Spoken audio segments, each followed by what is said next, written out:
Hello guys, so welcome back to our topic. We are doing maths, right? Class 10th maths, and I am at exercise 1.2. Basically, I am at root 2 is irrational. I'm proving this, right? I have to prove this irrational. You know, when we are doing this, actually, when I was doing that, class 10th, I have exercise 1.3, 1.4. I guess your one is omitted because I am accessing your class 10th like the book. I have the access from the original NCRT, and there they mention it to be 1.2, but when I was doing that it was 1.3, so there is no need to worry about that. But I guess there is a lot of syllabus of yours which is omitted. I'm going to go through that and I will get back to you about that. Apart from that, let's just start with the theorem, which is most important.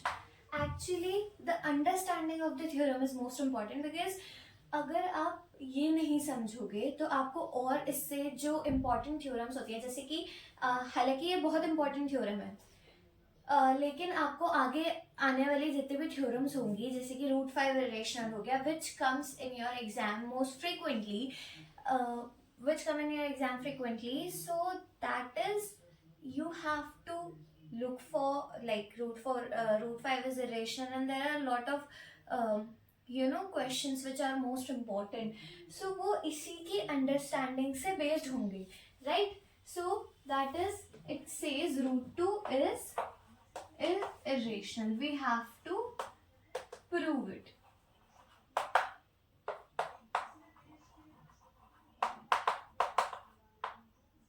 We have to prove that root 2 is irrational, or you can write it like that so that you can clearly see that root 2 is irrational. We have to prove it.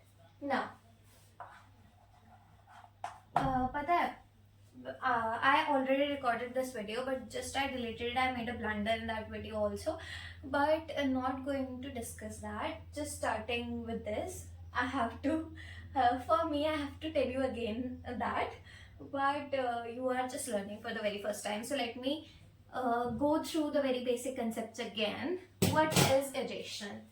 Irrational numbers are those numbers which are non-terminating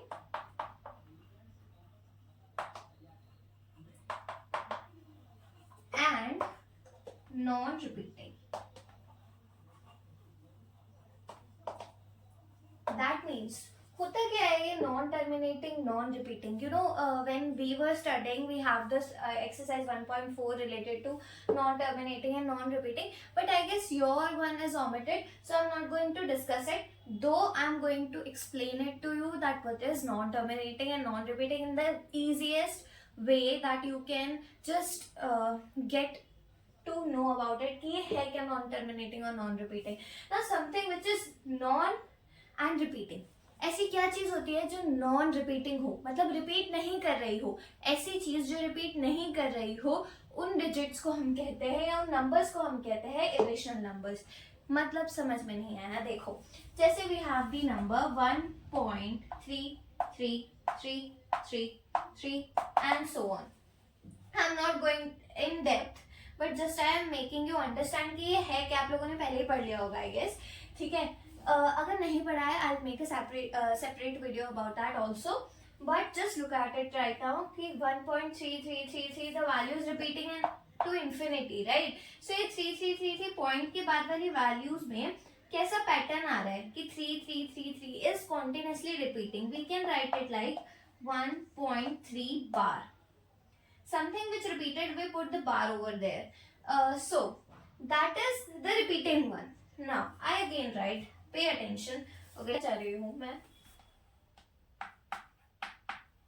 देखो, non terminating, अभी मैंने आपको बताया कि repeating once क्या थे. कौन से रिपीटिंग वन? जैसे मैंने आपको बताया 1.33333, वो वाले क्या थे? Repeating once. अब जो मैं इरेशनल नंबर बताना चाह रही हूँ आपको, इरेशनल नंबर्स वो होते हैं जो नॉन टर्मिनेटिंग और नॉन रिपीटिंग होते हैं। इस वीडियो में मैं पूरा क्लियर करके आपको नहीं बताऊंगी कि ये क्या है नॉन टर्मिनेटिंग और नॉन रिपीटिंग, बिकॉज मुझे लगता है कि आपने इन क्लासेस में पढ़ लिया है।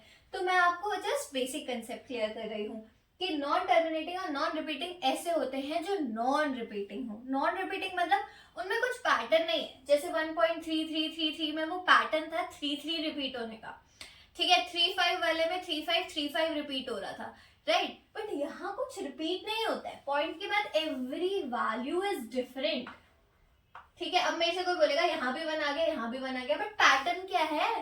क्या हर एक नंबर के बाद 1 आया है या कुछ ऐसा कुछ पैटर्न दिख रहा है? नहीं, ऐसा कुछ पैटर्न नहीं होता इस पाई की वैल्यू में। कोई मेरे से पूछेगा ये क्या है, ये है पाई की value 3.1415 22/7 pi. This is irrational number. सबसे अच्छा इरेशनल नंबर का एग्जांपल है पाई, क्योंकि हर वैल्यू अलग है। सर्कल, ठीक है, क्योंकि हर चीज सर्कल के अंदर ही है।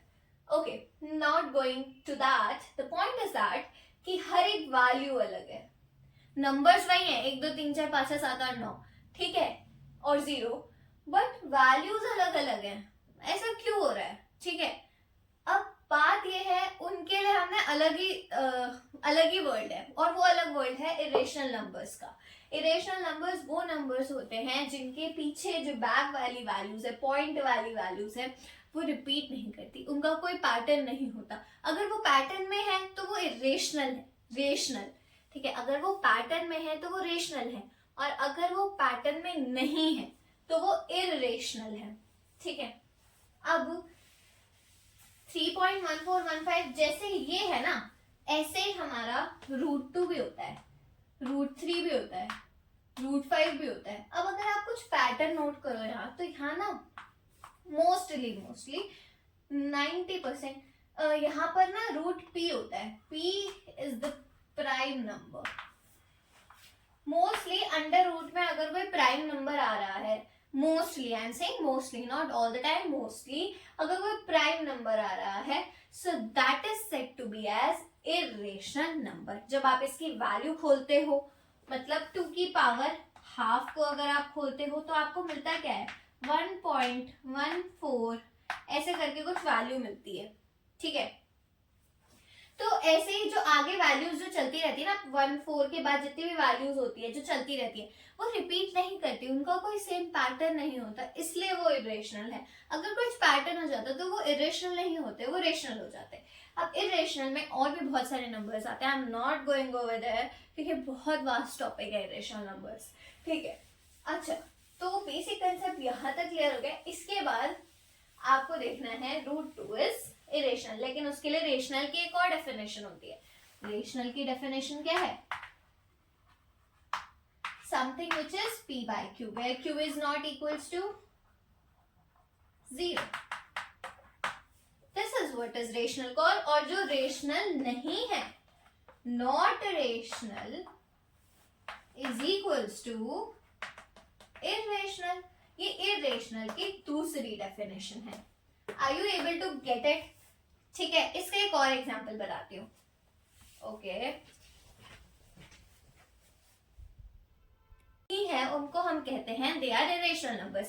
देखो, जैसे for example let me say a name, my name is Kanak, as you know it, ठीक है। My name is Kanak and your name is something like Ruchika, right? So your name is Ruchika. Now, supposingly the two girls are standing here. Ruchika is standing here and I am standing here. Now, the two girls, there are only two girls standing here. अब मैं उस लड़की को जो यहाँ side में खड़ी है, सपोजिंगली डस्टर है, इस डस्टर का नाम रुचिका है, सपोजिंगली, ओके। अब ये जो है इस रुचिका, ये जो रुचिका है, अब मैं इसे कहूंगी ये कनक नहीं है, तो इज दैट करेक्ट स्टेटमेंट? बिल्कुल सही स्टेटमेंट है, ठीक है, कि ये रुचिका नहीं है। सो वी से माय बैड, ये कनक नहीं है, ठीक है। जब और मेरे को क्या कहेंगे कि मैं रुचिका नहीं हूँ, ठीक है, ये कनक नहीं है, मैं रुचिका नहीं हूँ। Is that correct statement?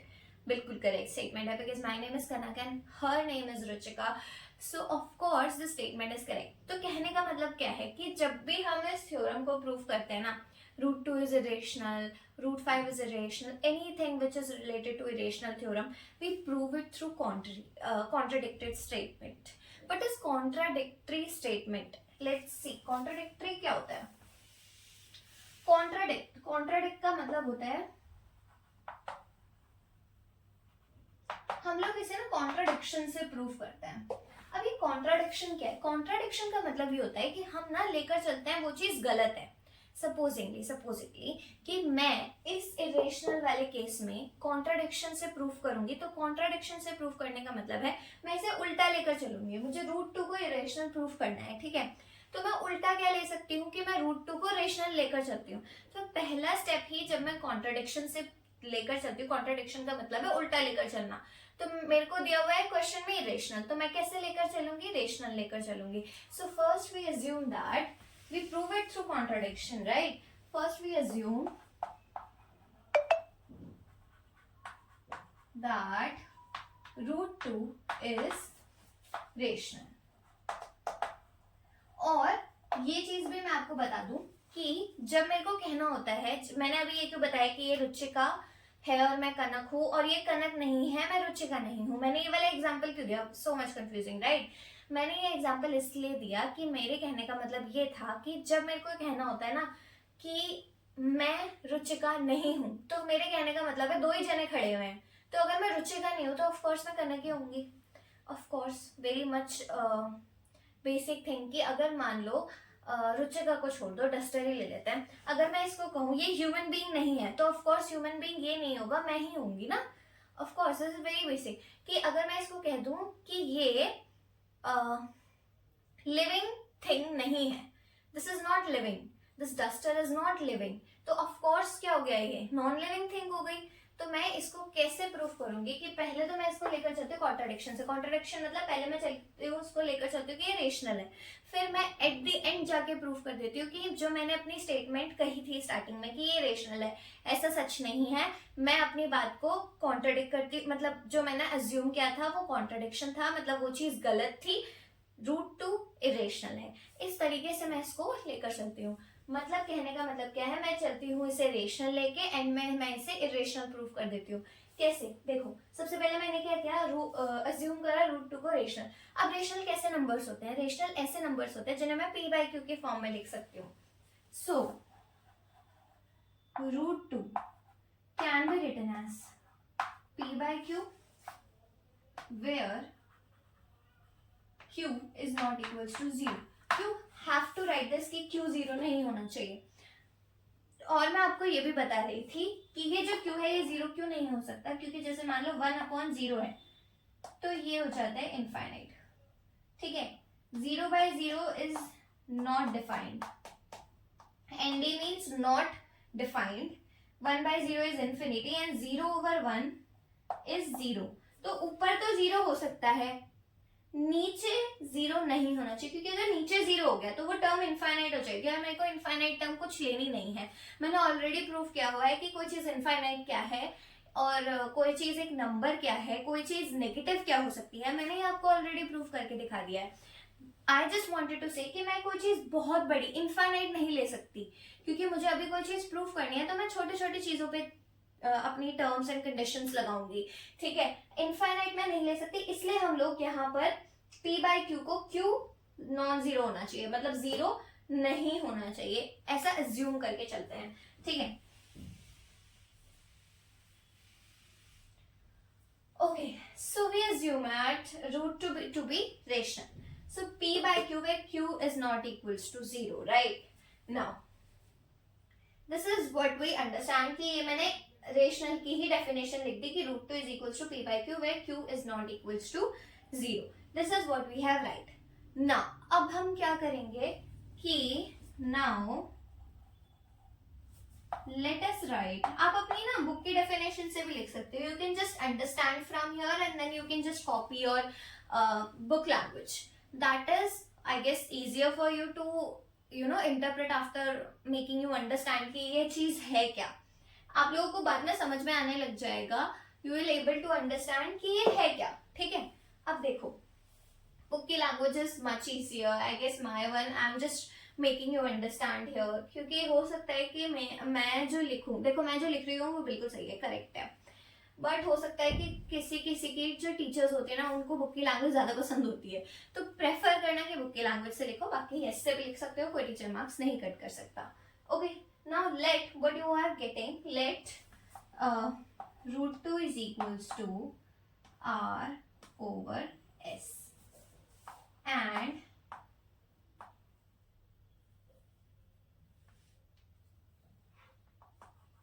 by removing the common factor, or by cancelling the common factor. Now what you are doing, देखो आपने क्या लिया कि सबसे पहले मैं कॉन्ट्रडिक्शन से प्रूफ कर रही हूँ, मेरे को इसको इरेशनल लेना है, इरेशनल प्रूफ करना है, तो मैं उल्टा लेकर चलूंगी। हमेशा जब भी मेरे को ऐसी चीजें मिलती हैं कि मेरे को इरेशनल बोला हो तो मैं इसको उल्टा लेकर चलती हूँ। उल्टा लेकर चलने का मतलब है मैं बोलूंगी कि ये रेशनल है। सबसे पहला काम हो गया रेशनल। दूसरा काम क्या किया मैंने, उसको p बाई क्यू डेफिनेशन लिखी मैंने, जस्ट रेशनल की कि √2 को मैं p बाई क्यू लिख सकती हूँ फिर q is not equals to 0। This is just your definition, right, कि p बाई क्यू जहां q मेरा 0 नहीं हो सकता। नाउ अब आपने क्या किया, √2 को r बाय s ले लिया, पहले तो p बाई क्यू लिया था, अब r बाय s क्यों लिया, और by removing the common factor. Removing the common factor का मतलब, देखो इस चीज को सिंपली एक्सप्लेन करूँ तो ये लोग करना क्या चाह रहे हैं, ये लोग ऐसा चाह रहे हैं कि जैसे मान लो p बाई क्यू ऐसा है, okay this is not visible to you, right, now this is p by q, ये आप लिखना मत, ओके इसको लिखना नहीं, this is just for your understanding, इस चीज को लिखना मत। सो ये p बाई क्यू है, अब इस p बाई क्यू में जैसे मान लो ये है 8/2 है, ऐसा कुछ है, ठीक है। अगर मैं √2 को खोलती हूँ तो उसकी वैल्यू आती है 1.14, वो आगे आएगा, उसको मत जाओ अभी, उस चीज पे मत जाओ। अभी देखो इस चीज को p बाई क्यू की फॉर्म में मैं √2 को लिख रही हूँ, हालांकि वो है रेशनल पर मैं उसको लिख रही हूँ रेशनल, क्योंकि मैं उसको कॉन्ट्रडिक्शन से प्रूफ कर रही हूँ, मतलब उल्टा प्रूफ करने वाली हूँ, ठीक है। 8/2 p बाई क्यू को मैंने 8/2 लिखा। अगर मान लो कोई ऐसा नंबर है, ठीक है, ये रेशनल है ना, ऑब्वियसली ये रेशनल है, इतना तो पता ही होगा, ठीक है। अब इसको मैं इससे काट सकती हूँ, तो 2 4 8, it can be written as 4/1। तो मैंने क्या किया यहाँ ना, मैंने कॉमन फैक्टर काट दिया, कॉमन फैक्टर था 2 को मैंने कैंसिल किया, it will be like 4/1। So what am I doing here is I am just removing the common factor. अब मैं कॉमन फैक्टर रिमूव कर दूंगी तो क्या होगा, अगर मैं कॉमन फैक्टर रिमूव कर दूंगी तो क्या आएगा, 4 आएगा और 1 आएगा। What are 4 and 1? What are 4 and 1? Can you guess it? 4 and 1 are co-prime. Do you understand what are co-prime? They are not composite. मैं ये नहीं कह रही कि 4 और 1 composite होंगे। Composite वो numbers होते हैं, composite numbers वो numbers होते हैं जो prime number के product में लिखे जाते हैं, right? लेकिन co-prime numbers होंगे। co-prime numbers मतलब co-prime numbers हम दो numbers को मिला के कहते हैं कि हाँ ये दो numbers co-prime है। दो numbers co-prime है मतलब, दोबारा से रिवाइज करो कि जो HCF है उनका मतलब उनमें कुछ कॉमन नहीं आ रहा है, ठीक है। ऐसे नंबर्स, हम ऐसे नंबर्स लेंगे जिसमें कुछ कॉमन नहीं आ रहा है, right. So 4 and 1 are what co-prime, right.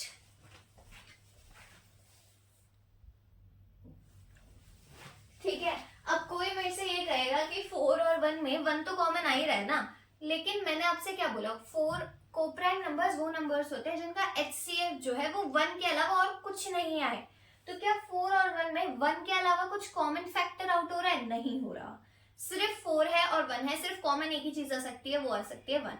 जिनका HCF, जिनका हाईएस्ट कॉमन फैक्टर, जिनका GCD 1 आए, उनको हम कहते हैं, क्या कहते हैं, coprime numbers. So what we are doing here कि मैंने √2 को r/s लिखा, मैंने कॉमन फैक्टर को रिमूव कर दिया। अब हमारे पास r और s कैसे बचेंगे, कैसे नंबर्स बचेंगे, कैसे नंबर्स बचेंगे, को-प्राइम नंबर्स। वेयर, को में डाल के लिखना, where r and s are coprime, और ब्रैकेट में लिख देना HCF is equals to 1, ताकि टीचर को भी पता चल जाए कि आपको पता है कि coprime numbers where HCF is 1, right.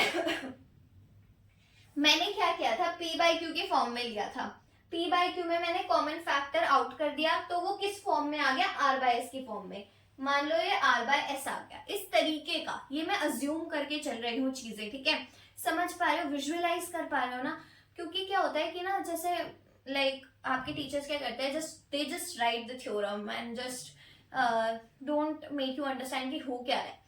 अब यहाँ आपको समझ आ रहा है कि ये लोग कर क्या रहे हैं, प्रूफ कैसे कर रहे हैं। कि पहले इन्होंने उसको रेशनल लेके चला, माय बैड, इसको रेशनल लेके चले, रेशनल लेकर चले, फिर क्या किया इन्होंने, रेशनल की डेफिनेशन लिखी, p बाई क्यू लिख दिया, ठीक है। अब p बाई क्यू में अगर कुछ कॉमन आ रहा है तो इन लोगों ने काट दिया और उसको r बाय एस की फॉर्म दे दी, जहां दो नंबर्स कैसे आ रहे हैं, को प्राइम आ रहे हैं। समझ आया, एकदम क्लियर है, ठीक है। अब इसके बाद क्या करना है, if you wanted to take just the clear photo, you can take it.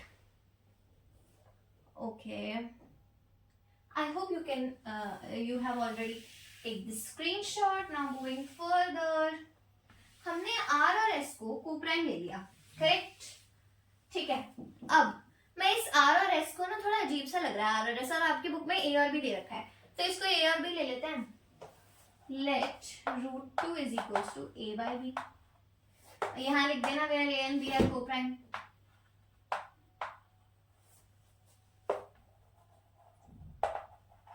ठीक है, आर और एस लिखे भी चल सकते हो, बट जस्ट आपकी अंडरस्टैंडिंग के लिए मैंने इसको a बाई बी लिख दिया है, ठीक है। वो आर और एस स्टेटमेंट के बाद ये लिखोगे तो भी मार्क्स नहीं कट होते, ठीक है। दिस इज वेरी बेसिक यार, कि आप आर और एस की जगह a और b ले लो। नंबर तो आप मतलब विजुअलाइजेशन के लिए आप अल्फाबेट तो कुछ भी ले सकते हो ना, ठीक है। तो ऐसे ही a और b ले लिया, ठीक है। अब a और b कोई मेरे कोप्राइम है, ठीक है। अब मैंने यहाँ ले लिया, अब मैं इसको ना, इस चीज को मैं थोड़ा सा ना सॉल्व करती हूँ। सॉल्व करने का मतलब, ये मेरा रूट 2 है is equals to a by b. मैं ना बहुत बेसिक चीजें एक्सप्लेन कर रही हूँ, I hope you are understanding, ठीक है। अब मैं इस b को यहाँ लेकर जाऊंगी, this will be like root two b is equals to a, ठीक है। Root two b is equals to a। अब ये रूट टू b यहाँ a के बराबर आ गया, ठीक है। अब मैं क्या करूंगी, अब मैं करूंगी स्क्वायरिंग बोथ साइड।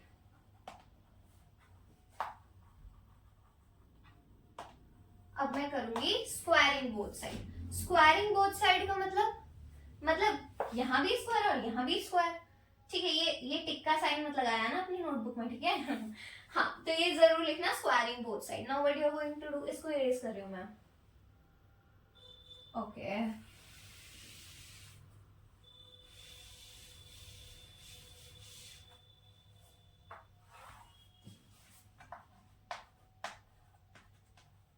यहाँ पर थे ना हम लोग स्क्वायरिंग बोथ साइड पे।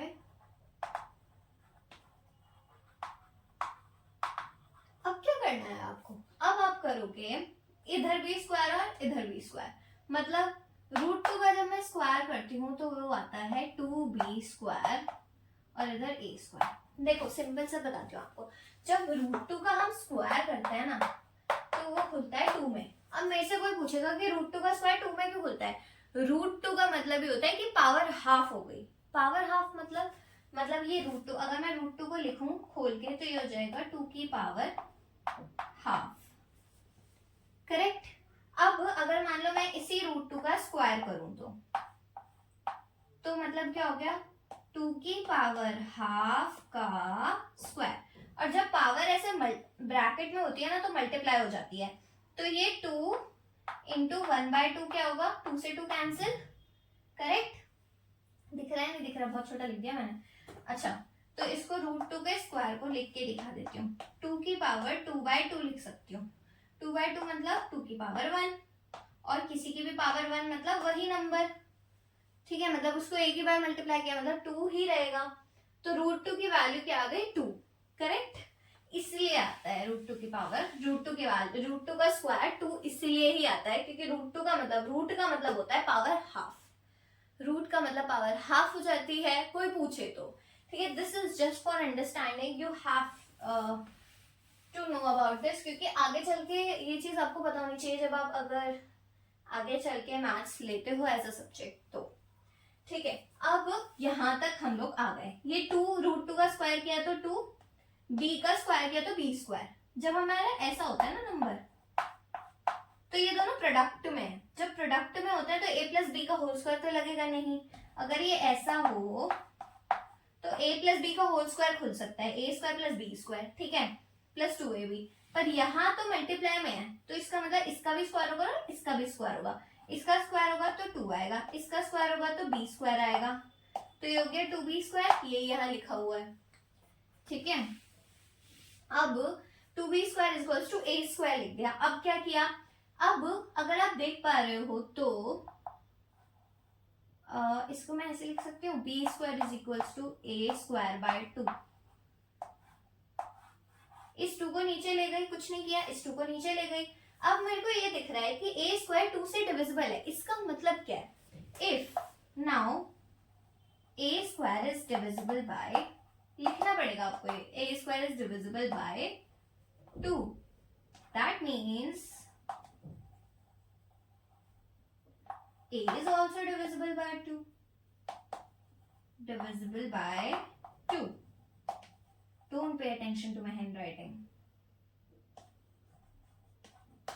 तो इसका मतलब क्या है कि a भी 2 से डिविजिबल है। ऐसा क्यों कि a स्क्वायर 2 से डिविजिबल है तो a भी 2 से डिविजिबल होगा। थ्योरम, एक थ्योरम पहले ही कराई हुई है, अभी अभी कराई थी, थ्योरम 1.2 आई गेस, ये है ना थ्योरम का नाम, थ्योरम मतलब थ्योरम का नंबर थ्योरम 1.2, और वो ये कहती है कि अगर a स्क्वायर किसी प्राइम नंबर से डिविजिबल है तो a भी उस प्राइम नंबर से डिविजिबल होगा। ऑफ कोर्स होगा, 2 प्राइम नंबर है ना, ऑफ कोर्स 2 प्राइम नंबर है, तो a स्क्वायर अगर 2 से डिविजिबल है तो क्या a 2 से डिविजिबल नहीं होगा। उस वाली थ्योरम पे जाके चेक करो, ये लेबल टू अंडरस्टैंड कि मैं ऐसे क्यों कह रही हूँ, ठीक है। I am not going to explain it again, ठीक है। अब आपको यहाँ तक समझ आ गया कि a स्क्वायर डिविजिबल बाय 2 है तो a भी 2 से डिविजिबल होगा।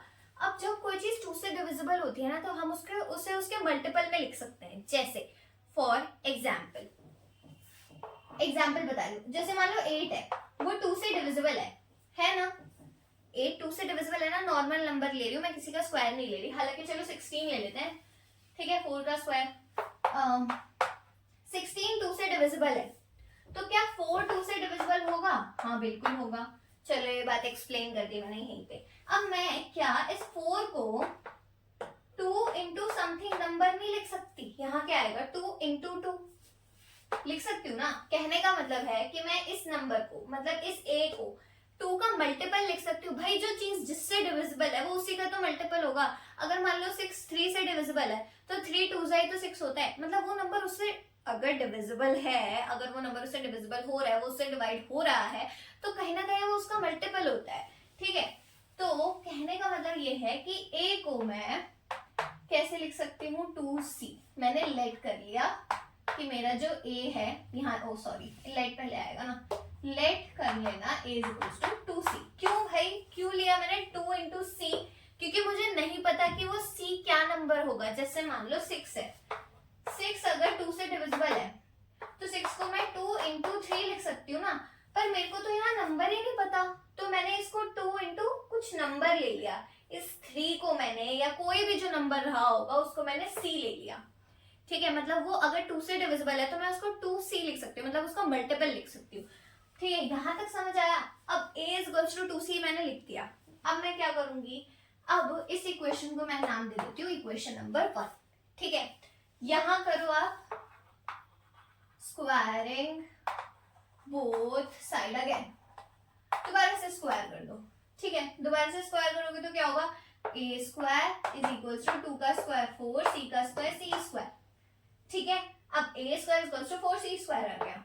अब नाउ अब क्या करना है आपको, put a square in equation 1। इस a स्क्वायर की वैल्यू यहां से उठा के यहां रखनी है, ठीक है। a स्क्वायर की वैल्यू यहां से उठा के यहां रखनी है। कैसे रखेंगे, b स्क्वायर को एज इट इज उतारो, b की तो वैल्यू नहीं रखनी, is equals to, my bad, a square की वैल्यू रखनी है, राइट। इस a स्क्वायर को उतारो, क्या है 4c square 2 2 as it is उतर गया, वैल्यू पुट कर दी। अब क्या किया, इस 2 को इस 4 से काट दो तो 2 आएगा, तो ये आएगा b square is equals to 2c square, correct. अब b square is equals to 2c square आ गया।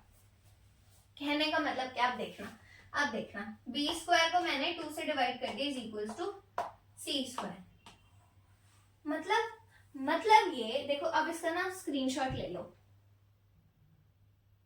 ले लिया होगा, ठीक है। मतलब बी स्क्वायर बाय 2 का मतलब b square is divisible by 2, so b square is divisible by 2।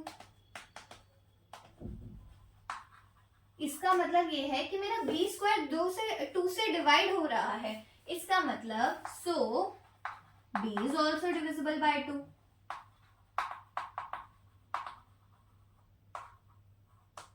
मतलब बी भी डिविजिबल होगा 2 से। देखो बी स्क्वायर हो रहा है तो बी भी होगा, क्यों? क्योंकि 2 प्राइम नंबर है। इस चीज को दिमाग में रखना, अगर प्राइम नंबर होगा तो कोई भी किसी भी नंबर का स्क्वायर डिविजिबल है तो वो नंबर भी डिविजिबल होगा, ये थ्योरम कहती है, ठीक है। इससे पहले मैंने एक वीडियो रिकॉर्ड करी है, उसमें आप देख सकते हो। Now b square divisible by 2, b is also divisible by 2। Now मैं ये कह सकती हूं सो, ठीक है, A and B both are divisible by 2। इसका मतलब A और B दोनों ही डिविजिबल हैं 2 से, hence they are not co-prime, they are not co-prime। Co-prime नहीं होंगे, क्यों को-प्राइम नहीं होंगे? क्योंकि वो एक के अलावा उनका HCF 2 भी तो आएगा, क्योंकि वो A से भी डिविजिबल है, B से भी डिविजिबल है। इसका मतलब है कि उनका जो कॉमन हाईएस्ट कॉमन फैक्टर है वो 1 के अलावा 2 भी आ रहा है। बट ये तो मेरी अजम्पशन नहीं थी, मेरी अजम्पशन तो ये थी कि मैंने कॉमन फैक्टर पहले ही आउट कर दिया था। इसका मतलब, अब इसका भी स्क्रीनशॉट ले लो, इस साइड में इरेज कर दूंगी। ओके, इसका मतलब ये है कि जो मैंने एज्यूम किया था, hence our assumption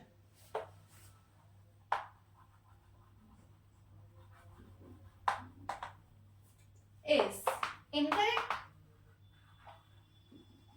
मतलब जो मैंने assumption करी थी वो गलत थी, our assumption is incorrect, हमारी assumption गलत है।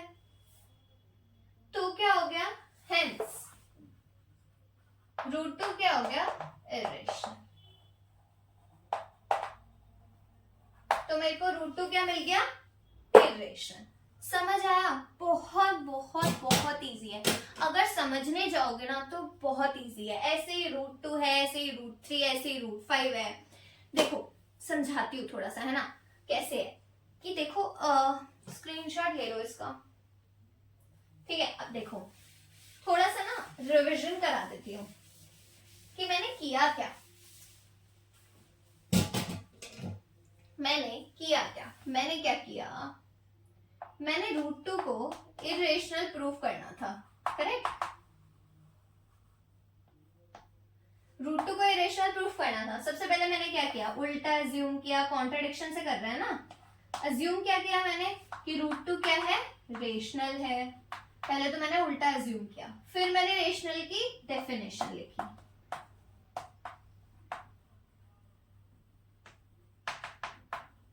फिर मैंने क्या किया, फिर मैंने किया √2 को r/s में लिखा, where r and s are coprime. जहां r और s कैसे हैं? को-प्राइम है। अब मेरे r और s को-प्राइम है, ठीक है, तो को-प्राइम मैंने लिया, को-प्राइम मतलब HCF1। अब मैंने इसको क्या किया, √2 को a/b लिख दिया इजी करने के लिए। √2 is equals to b is equals to a, फिर स्क्वायरिंग बोथ साइड किया, रिविजन करा रही हूँ बस, ठीक है। फिर उसके बाद क्या हुआ कि ना a स्क्वायर 2 से डिविजिबल हो गया, तो इसका मतलब क्या है कि a भी 2 से डिविजिबल हो गया, ठीक है। फिर मैंने क्या किया, ये बहुत मेजर स्टेप है, ठीक है। इन सब के बाद मैंने क्या किया, इन सब के बाद मैंने क्या किया, सॉरी, इन सब के बाद मैंने लेट किया है a को 2c, 2 का मल्टीपल होगा, 2 से डिवाइड हो रहा है तो 2 का मल्टीपल, ठीक है। फिर उसके बाद मैंने यहां पर भी स्क्वायरिंग बोथ साइड की, फिर यहां से a स्क्वायर की वैल्यू 4c स्क्वायर लिखी। कौन सी इक्वेशन में? इक्वेशन नंबर 1 को जो लेट किया हुआ था उसमें। फिर पुट करने के बाद बी स्क्वायर भी 2 से डिविजिबल आ गया, तो इसका मतलब बी भी 2 से डिविजिबल है।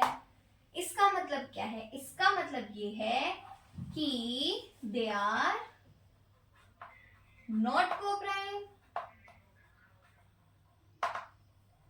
अगर कोप्राइम नहीं है तो इसका मतलब क्या है? अगर वो कोप्राइम नहीं है तो इसका मतलब क्या है? हमारे प्रेडिक्शन क्या है? Our prediction is wrong.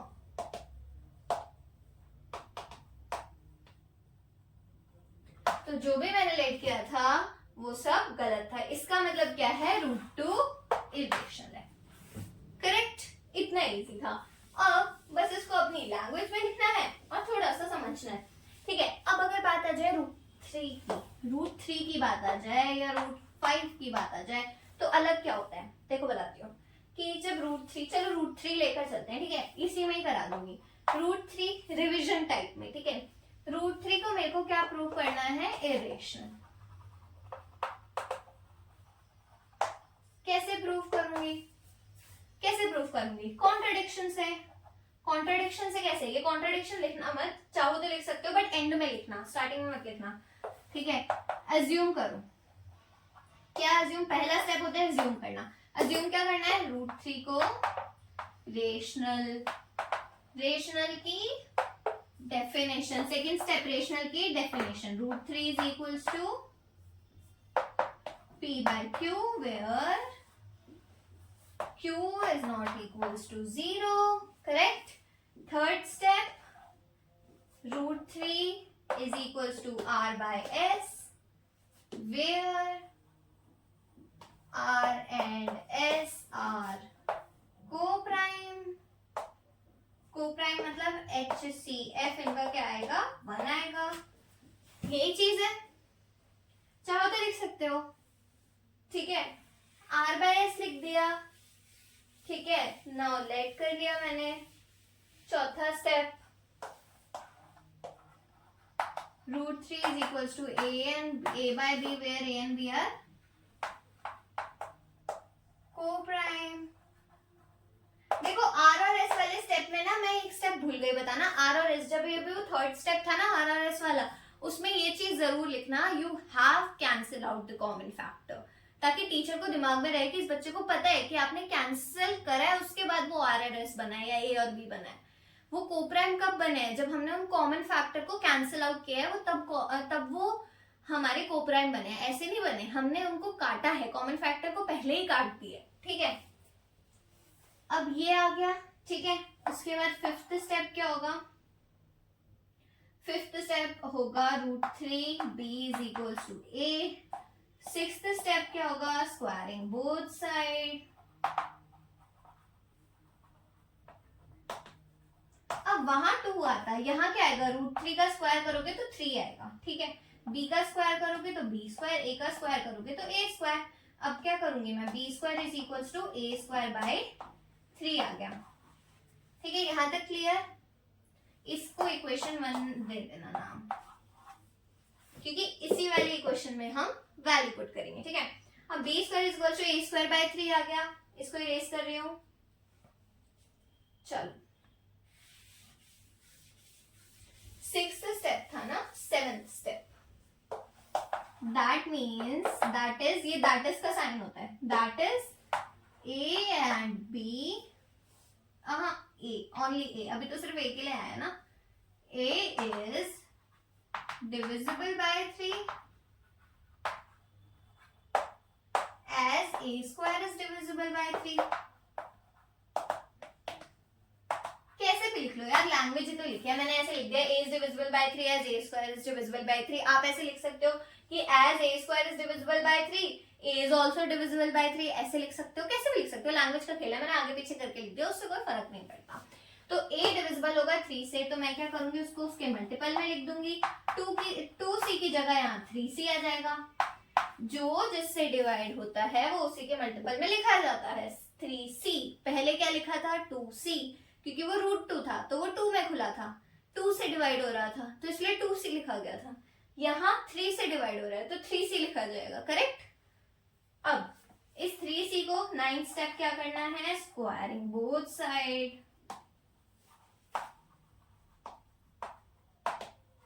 क्या आ गया, a square is equals to 9c square, correct. लिख लो, ये ए है, ए कहीं से 9 समझ लो, a square is equals to 9c square.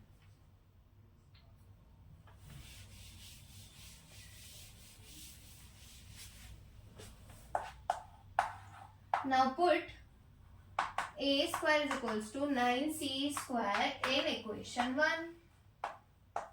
ये इक्वेशन का साइन होता है, ठीक है, कंफ्यूज मत होना। a square equals to 9c square को मैंने इक्वेशन 1 के अंदर पुट किया, तो क्या हो गया, कैसे दिखती थी हमारी इक्वेशन नंबर 1। इक्वेशन नंबर 1 कैसे दिखती थी, थोड़ा रिवाइज करने दो, कैसे दिखती थी।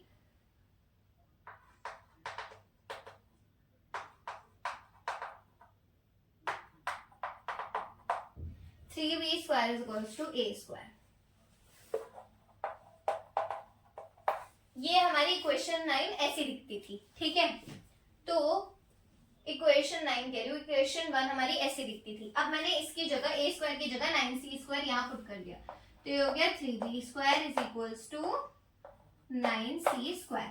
a स्क्वायर की जगह रख दिया ना, ठीक है। अब क्या किया, B square is equals to 9c square by 3, इस 3 को नीचे ले गई, काट दो, B square is equals to 3c square, ठीक है।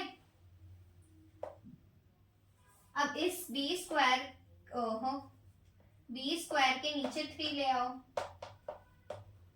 ये ऐसे लिख के दिखाना पड़ेगा कि बी स्क्वायर के नीचे 3 है, ताकि टीचर को पता चले कि वो नंबर बी स्क्वायर 3 को डिवाइड कर रहा है, ठीक है। अब इसको स्क्रीनशॉट ले लो।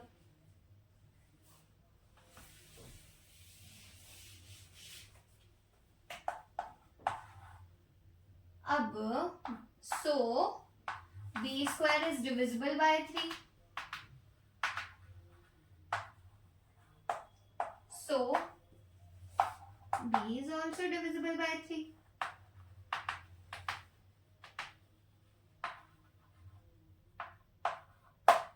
अगर b स्क्वायर 3 से डिविजिबल है तो b भी 3 से डिविजिबल होगा। अब 13 step, so a and b both are divisible by 3, ठीक है। so they are not co-prime,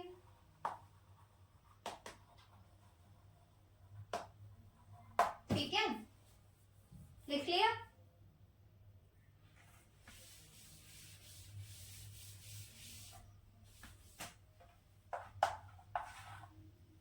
Hence our prediction, our assumption is wrong।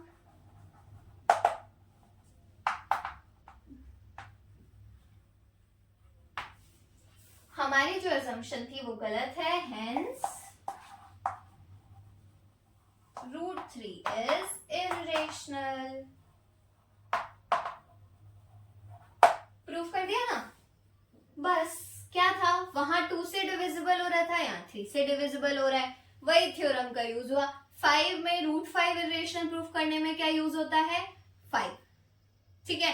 कितना सिंपल है ना, क्योंकि जब हम स्क्वायर करते हैं ना, जब हम √5 का स्क्वायर करते हैं तो 5 आता है। तो अगर आपको ये चीज दिमाग में क्लियर है कि वहां 5 आ रहा है, तो इसका मतलब वो 5 से डिविजिबल होगा। 5 भी प्राइम है, तो इसका मतलब दोनों से डिविजिबल होगा। दोनों से डिविजिबल होगा तो हमारी अजम्पशन भी गलत होगी। अगर ये सारी चीजें दिमाग में क्लियर हो रही है, अगर 3-4 चीजें करोगे ना, 3-4 बार इस चीज को करोगे, प्रैक्टिस करोगे, तो ये चीज दिमाग में क्लियर हो जाएगी कि हो कैसे रहा है। अब आपका होमवर्क क्या है, ये आपका होमवर्क है। टफ नहीं दूंगी होमवर्क, कल थोड़ा सा और √2 और इन सब चीजों पे कराऊंगी। आज थोड़ी थक गई हूँ, थोड़ा सा और करा दूंगी। होमवर्क इजी है, √5 को इरेशनल दिखाना है आपको। एंड लेट मी चेक कि मेरे पास और कौन से क्वेश्चंस हैं आपके होमवर्क के लिए। Okay, don't do it from your book guys, easy question दे रही हूँ, ठीक है। √7 भी है, √7 इरेशनल, ये प्रूफ करके लाना है आपको नेक्स्ट क्लास में। देखो, मैं आपका होमवर्क चेक नहीं कर सकती, but if you have can just comment me, तो ताकि मुझे ऐसा लगेगा कि हाँ सच में कि कोई पढ़ रहा है, ठीक है। अगर नहीं भी पोस्ट करोगे क्योंकि इतने फॉलोअर्स नहीं हैं, माय बैड, इतने सब्सक्राइबर्स नहीं हैं, सो आई नो दैट कि अभी कोई कमेंट नहीं करेगा, but still I am just posting it ताकि मुझे पता चले कि आगे चल के जब बच्चे देखते हैं इस चीज को, तो आप इस चीज को करो, तो आप मेरे को कमेंट कर सकते हो, ठीक है। नेक्स्ट इज लेट मी सी कि और कुछ है या नहीं है, ठीक है। देखो नेक्स्ट चीज में मैं प्लस वाले कंसेप्ट क्लियर करूंगी, ऐसे बिना क्लियर करे आपको मैं दे दूं, मैं चाहूं तो दे सकती हूँ टफ, बट मैं देना नहीं चाह रही। Okay, do we have something else?